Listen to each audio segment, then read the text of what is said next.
The question of whether it is possible to prove the existence of God or if it all boils down to faith is indeed a profound one. Science has its own way of thinking, but not every scientist adheres to the same perspective.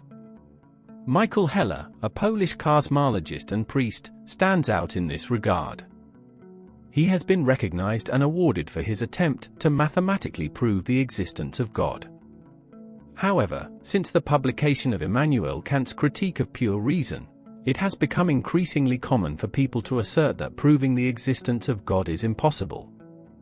Simultaneously, others argue that proving the non-existence of God is equally impossible, creating a situation with two different standards. Michael Heller, despite being a priest and a cosmologist, ventured into the possibility of mathematically demonstrating the existence of God. His efforts earned him the prestigious Templeton Prize, the most significant academic award globally, offered by the homonymous foundation based in New York, USA. The prize, totaling £825,000, was directly sent to London, where Heller resides. Heller, originally from Tarn City, Poland, was an outstanding high school student in Mosik. He pursued philosophy and cosmology at the Catholic University of Lublin, completing his master's degree in 1965 and earning his doctorate in 1966. In 1972, he became a lecturer at the Pontifical Academy of Theology, and in 1985, he became the chairholder. Heller also received an honor from the Krakow University of Technology and traveled the world as a visiting professor and scientist at renowned universities in Belgium, the United Kingdom, Germany, and the United States. He is one of the members of the prestigious Pontifical Academy of Sciences. Dr. Michael Heller, now 88 years old, has dedicated these recent years to the study of singularity in general relativity, and exploring non-commutative geometry as a possible key to unify general relativity and quantum mechanics. Moreover, based on these concepts, the priest cosmologist tried to explain how God created the universe out of nothing, asserting that yes, the Big Bang happened, but only through divine interference. In his work, Heller always seeks to harmonize scientific knowledge of the world with the mysterious dimensions of God. Despite being a scientific field, cosmology uses its own argument for a cause or reason for the cosmos, a type of cosmological argument or first cause typically called the Kalam cosmological argument, stating that everything that begins to exist has a cause, and since the universe began to exist, it must have had an uncaused cause, identified as God. Christian apologist William Lane Craig presented his version of this argument in Logical Reasoning. Everything that begins to exist has a cause, the universe began to exist, therefore, the universe had a cause. Despite receiving significant acclaim, including the Templeton Prize, Heller also has his critics, including a select group of scientists. According to them, the argumentation in the article that earned him the Templeton Prize relies heavily on the so-called God of the gaps. This kind of argument, common among religious apologists, is considered by many as deficient for treating ignorance of the cause of a phenomenon as proof of the existence of a deity. In other words, this term is characterized by answering still unresolved questions with often supernatural explanations that cannot be verified. The Templeton Prize itself, and the foundation that awards it, have faced scrutiny for possibly contributing to obscuring the distinction between science and religion. Science, it seems, does not easily pardon such matters. However, Heller is not alone in this. There is a group of scientists, as or even more well-known within the scientific community as well as the public, who in one way or another advocate for the existence of God. One such figure is the renowned American geneticist, Dr. Francis Collins. He discovered genes associated with various diseases and directed the Human Genome Project, which mapped the human DNA for the first time in 2001. According to his biography, Collins attended various Christian churches since childhood and even sang in the choir of the church he attended with his family. However, during college, he began to doubt his faith and became agnostic during postgraduate studies. It was when a patient challenged him to reconsider his lack of religion that, for some undisclosed reason, he studied the pros and cons of believing in God. Ultimately, he found his answer in the book's Mere Christianity, which grounded his religious perspective. Collins believes that the conversion to Christianity depends not only on logic and debate but also on a leap of faith. Another scientist is the British physicist Edgar Andrews, born in 1932, founder and former head of the Materials Department and Emeritus Professor of Materials Science at Queen Mary University of London. He is also the author of the book Who Made God? Searching for a Theory of Everything, and another book titled What is Man? Adam, Alien or Ape? Andrews is a preacher and the host of a religious podcast, and he has served as the president of the Biblical Creation Society in the UK. Dr. Jocelyn Bell Burnell is an Irish astrophysicist widely recognised with numerous titles, including the title of Dame in Ireland and the UK.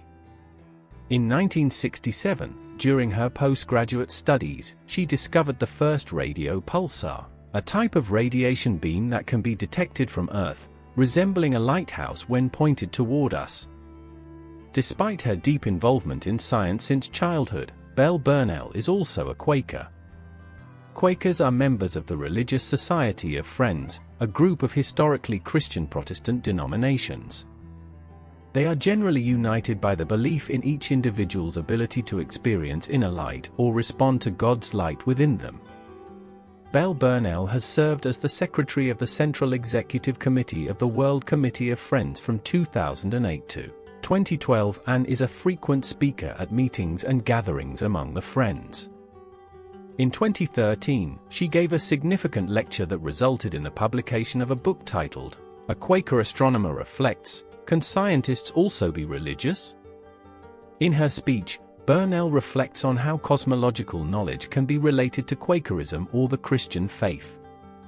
For a scientist to believe in the divine existence, not necessarily referring to Christ or the Holy Trinity, but to the Creator of the universe and the principles of life, Burnell delves into the specifics of the Bible and other sacred texts like the Quran for Muslims, Vedas for Hindus, or the Torah for Jews.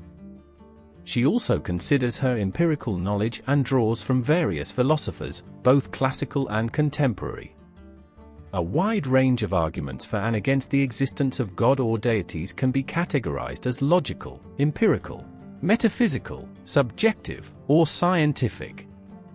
In philosophy, the question of God's existence or the existence of deities should involve the disciplines of epistemology, which focuses on the nature and scope of knowledge, and ontology, the study of the nature of being or existence. It also touches on the theory of value, as some definitions of God include perfection, a term used to value something or someone. Figures like Plato and Aristotle, considered pioneers in Western philosophy on the existence of God or deities, presented arguments that could now be qualified as cosmological, aligning with the thinking of the award-winning Dr. Michael Heller mentioned earlier. Anselm of Canterbury, later canonized as Saint Anselm, was a Benedictine monk, philosopher, and church prelate who served as Archbishop of Canterbury from 1093 to 1109. Anselm is often called the founder of scholasticism and is famous for creating the ontological argument for the existence of God. This argument, along with his satisfaction theory of atonement, had a profound influence on Western theology. Ontological arguments are commonly conceived a priori concerning the organization of the universe, suggesting that if such organizational structure is true, God must necessarily exist. René Descartes, a 17th-century French philosopher, scientist, and mathematician, argued that the existence of a benevolent God or deities is logically necessary for the meaningfulness of sensory evidence. Despite scientific empiricism, Descartes was a creationist, expressing these views in his book, Meditations on First Philosophy. René Descartes attempted to demonstrate the existence of God and the distinction between the human soul and body, as part of his dualism influenced by Aristotelian ideas. Descartes also supported the thoughts of Kepler and Galileo, who denied the role of divine power and final causes in their attempts to explain nature. Modern scientists like Stephen Hawking, Richard Dawkins, and John Lennox, as well as the previously mentioned Francis Collins, have engaged in discussions about the existence of God. Those who claimed or claim to be atheists argue that the arguments for the existence of God provide insufficient justification to believe. For example, Stephen Hawking declared that the existence of God was not necessary to explain the universe, and that the laws of physics could completely explain its origin and functioning. The existence of evil in the world is a strong argument presented by skeptics to show that either God does not exist, or does not care about what happens here. The ancient Greek philosopher Epicurus, from the Hellenistic period, argued, if God is willing to prevent evil but not able, then he is not omnipotent. If he is able but not willing, then he is malevolent. If he is both able and willing, then whence cometh evil? In the book The Faith Explained by Leo J. Treese, the author quotes St. Thomas Aquinas, who, in turn, based himself on St. Augustine to explain that evil is the idea of man, not of God. God, who gave man free will, set in motion his plan for humanity but does not continuously interfere to take away the gift of freedom. If the innocent and the just must suffer the wickedness of the evil, their reward in the end will be greater, and their suffering will be surpassed by future happiness. As seen, for God to simply exist, he has to be not only in your heart, but also in your thoughts so that you can feel and recognize the works he has done and continues to do. It all boils down to faith, which is more than just believing but also accepting. No one will ever be able to definitively and empirically separate the wheat from the chaff, and assert categorically whether God exists or not. Michael Heller did not use anything concrete or tangible to prove that God created the universe and everything in it. He used his faith to show that God is in everyone, and nothing disproves it. As argued by Dr. Gregory Gansel, a professor in the Department of Philosophy at the Talbot School of Theology, it is historically deemed impossible to provide an argument that compels assent. If my argument fails to convince the most fervent atheist, I haven't proven the existence of God.